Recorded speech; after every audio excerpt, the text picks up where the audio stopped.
la colaboración.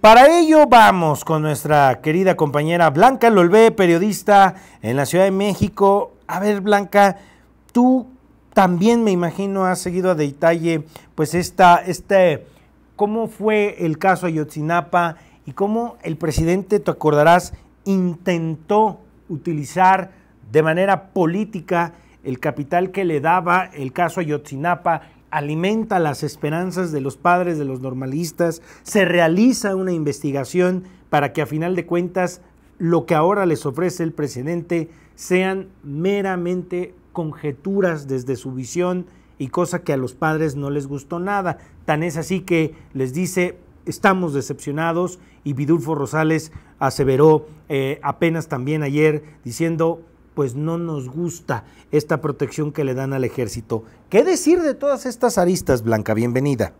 ¿Qué tal, mi querido Jonathan? Buenas tardes a la audiencia. Muy lamentable, es una de las varios compromisos a los que el presidente no va a cumplir. Lamentablemente, a 2 meses de que se vaya de su mandato, lo que ha hecho es endosarle esta factura tan pesada dura a Claudia Sheinbaum, tan dura, y lamentablemente, ¿sabes qué pasa? Que el caso, voy a utilizar un término que no me gusta mucho, pero el caso Ayotzinapa, desde que aconteció hasta la fecha, ha sido muy manoseado, y entonces cada que pasa tiempo, va a costar más trabajo llegar a la verdad. Ese es el problema, uno. Y otro problema es la excesiva politización del asunto, lo que no ha permitido tampoco avanzar. Y desde luego, muy probablemente, ha habido por parte del gobierno, primero de Enrique Peña Nieto y ahora de Andrés Manuel López Obrador, protección a algunos elementos, ya sea del ejército o fuera del ejército.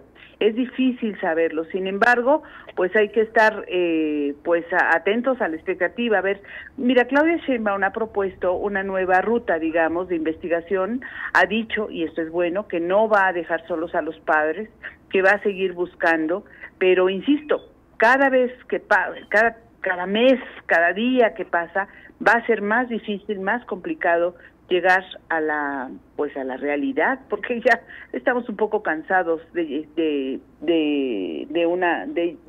cualquier cosa que pretendan llamar la verdad, ¿no? Uh-huh.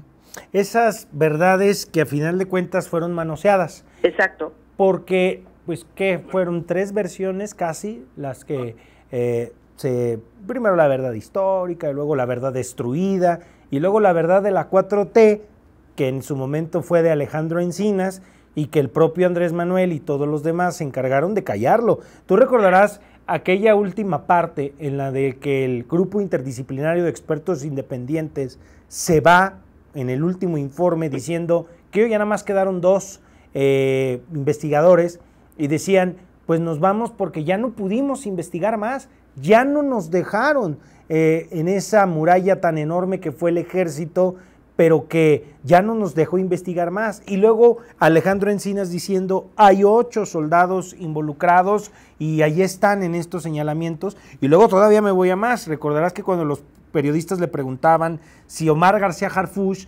estaba metido en esa investigación, y Alejandro Encinas, lo recuerdo muy bien, que hasta se quita los lentes y dice, ¿cómo no? También aparece en este informe, y después lo sacaron de la Comisión de la Verdad. Sí, exactamente. Ahí está, mira, esto que mencionas del GIEI y lo que mencionas de Alejandro Encinas, son, me parece, las 2 pruebas fundamentales, 2 cosas que son pruebas inequívocas de que hay algún tipo de protección o algún tipo de compromiso, pues por lo menos con el Ejército Nacional, con la Sedena, con la Sedena. Y lo hubo también en el primer caso, en el caso de la verdad histórica, porque ¿a quién se trataba de proteger sino a él? ¿Con quién se había componenda sino al ejército? Pudo haber sido por un error, incluso en la cadena de mando, pero era mucho más fácil aceptarlo desde el principio y no tratar de proteger con parches mal hechos, que eso es lo que ha sucedido en el gobierno anterior y en el gobierno actual, y eso es exactamente lo que tú acabas de resumir perfectamente, algo que no ha hecho sino ensuciar las posibilidades y dejar cada vez más lejos la realidad, la posibilidad de enterarnos de qué fue lo que realmente sucedió aquella noche, en detrimento, por supuesto, de los padres, pero no solamente de ellos, sino también del país en su conjunto, porque estamos frente a un caso que ha sido muy importante y como ese caso ha habido otros en nuestra historia, recordemos Acteal, por ejemplo, ¿no? Sí, esa parte de cómo cada sexenio tiene una historia así, ¿no? A Zedillo le toca el caso de Acteal, a Peña Nieto, bueno, le toca su capítulo con la parte de Ayotzinapa, pero fíjate, Blanca, el propio Andrés Manuel fue el que agarra esto porque yo recuerdo perfectamente cómo constantemente escribía en Twitter que era increíble que Peña Nieto no pudiera resolver el caso. Cuando él llega a la presidencia, lo primero que dice es: vamos a resolver este caso, me comprometo, lo pone en sus promesas del Zócalo, en estos 100 compromisos del Zócalo, y él mismo, por hacerlo tan grande, lo hace un gran fracaso, y por eso yo creo que es todavía más el enojo de los padres, ¿no? E incluso esta madre que le reclama a Claudia Sheinbaum, Vidulfo Rosales diciéndole: tenemos diferencias con Andrés, o sea, todo ya es un círculo de un gran fracaso. Exactamente.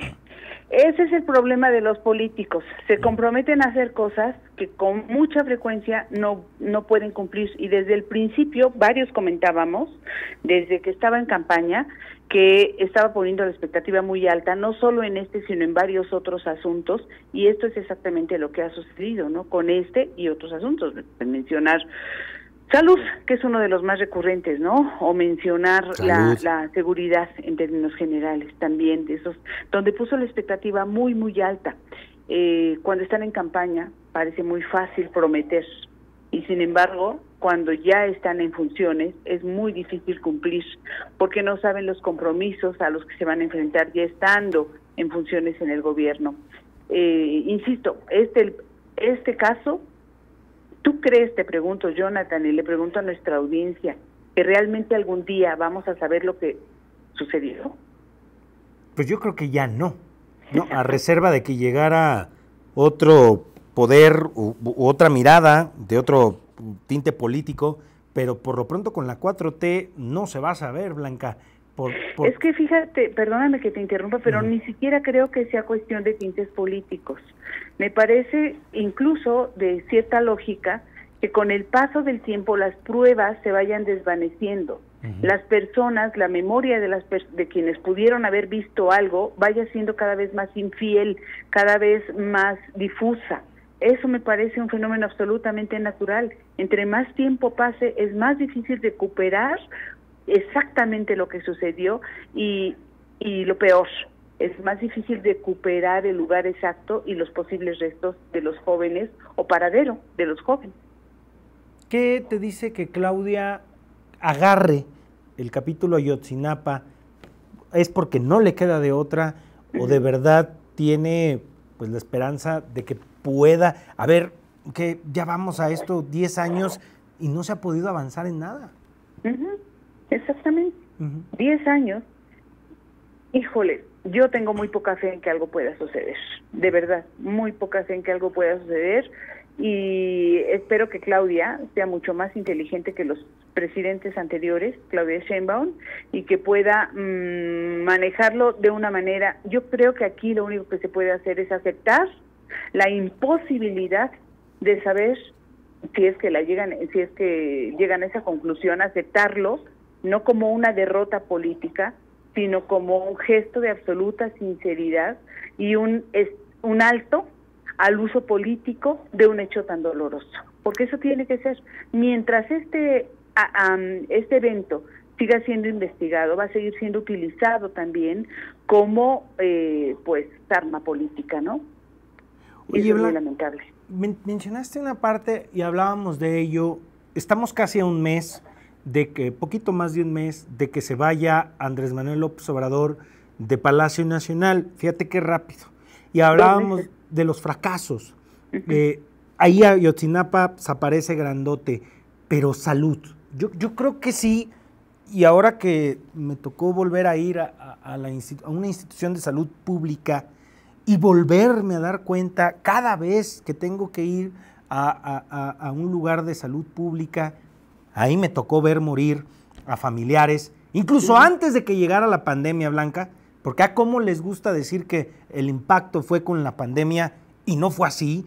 Ya los hospitales de nuestro país ya parecían hospitales de la Segunda Guerra Mundial desde antes, Blanca. Este país ya estaba enfermo desde antes de que llegara la pandemia.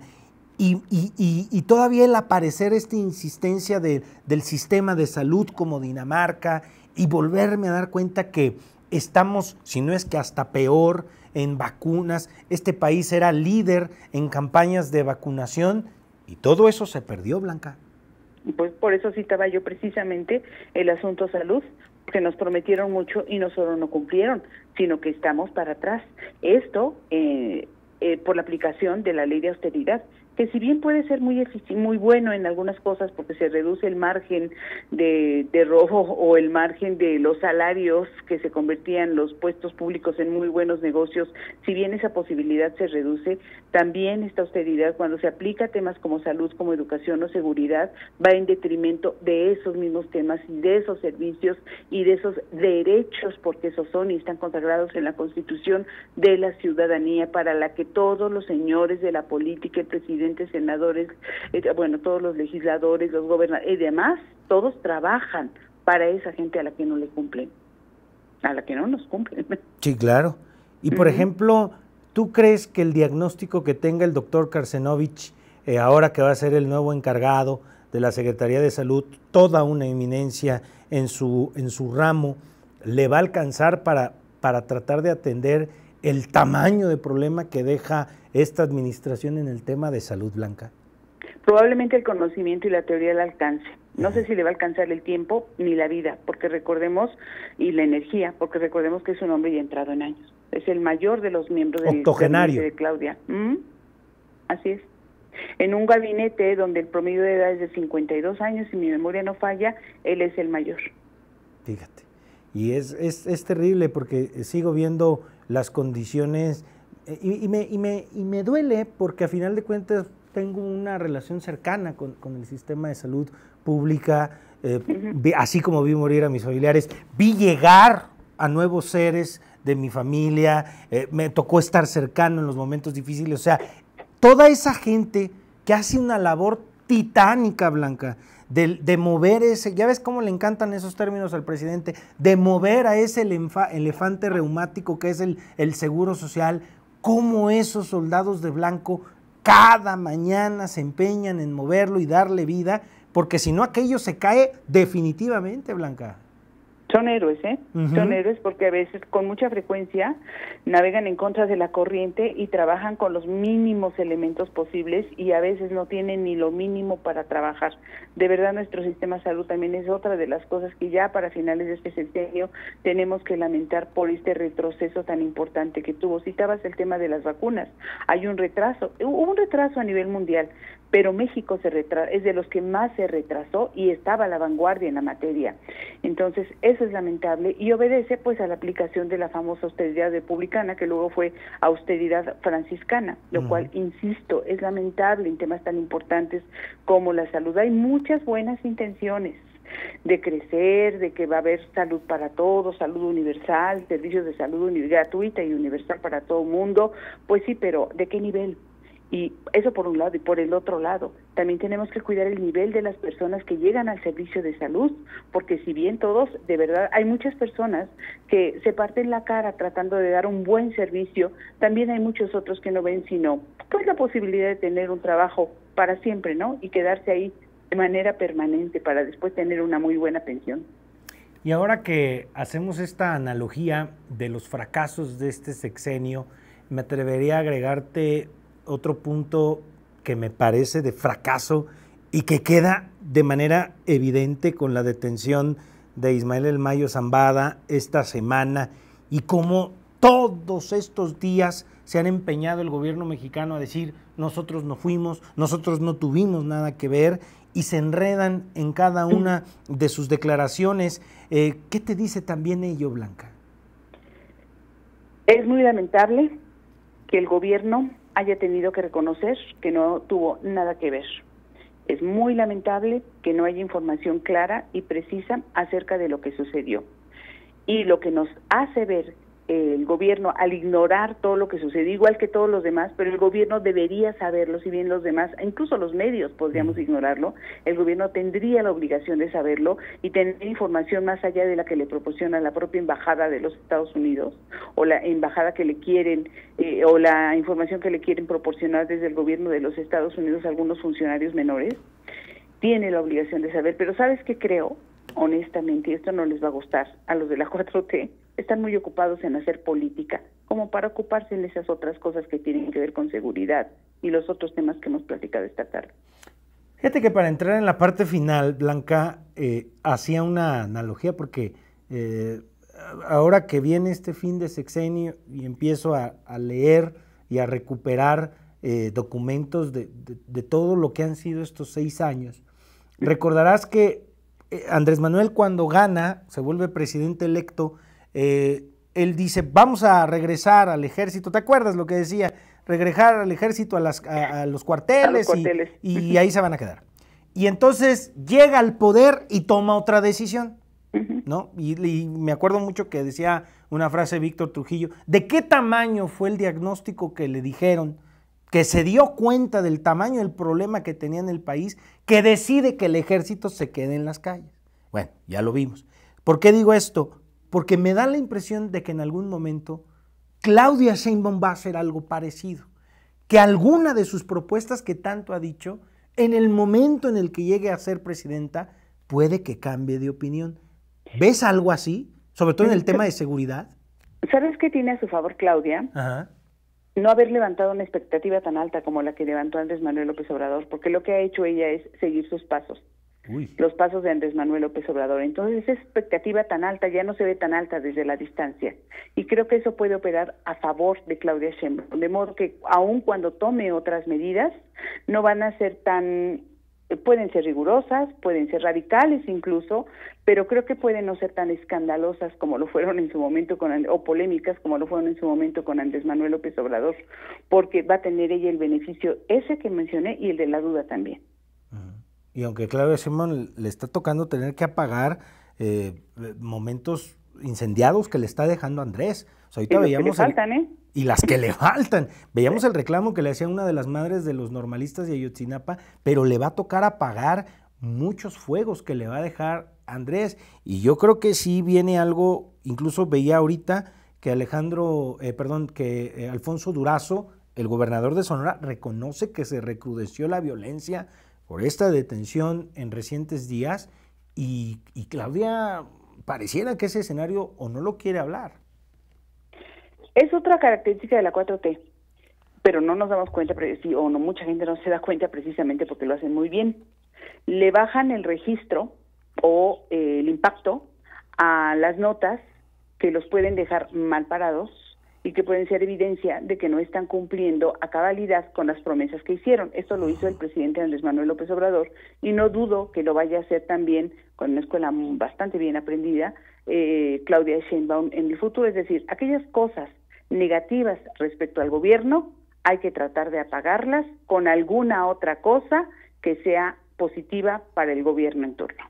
Bueno, pues vamos a estar pendientes, Blanca, porque a final de cuentas en el panorama hay un montón de escenarios que México va a dejar al frente.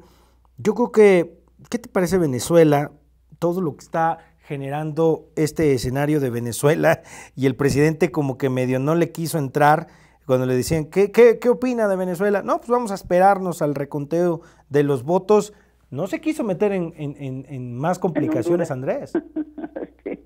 Hablando de Venezuela, no se quiso meter en Honduras. ¿En Honduras? Sí.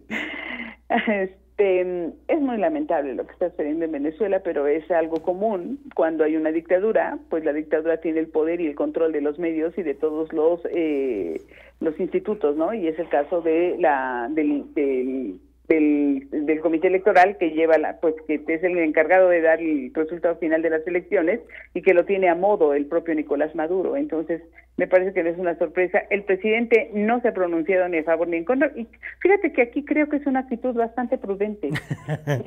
Sí. Contrario a lo que le vemos habitualmente, parece una actitud prudente que me parece que se inclina más hacia el apoyo a Nicolás Maduro que a otra cosa. Sí. Pero digamos, se está tratando de decir yo aquí mejor y opino pero no opino, o opino con cierta precaución, pero vaya recargoncito que le dio a la OEA, eso sí, porque ya sabemos que ese tipo de organismos al presidente no le gustan.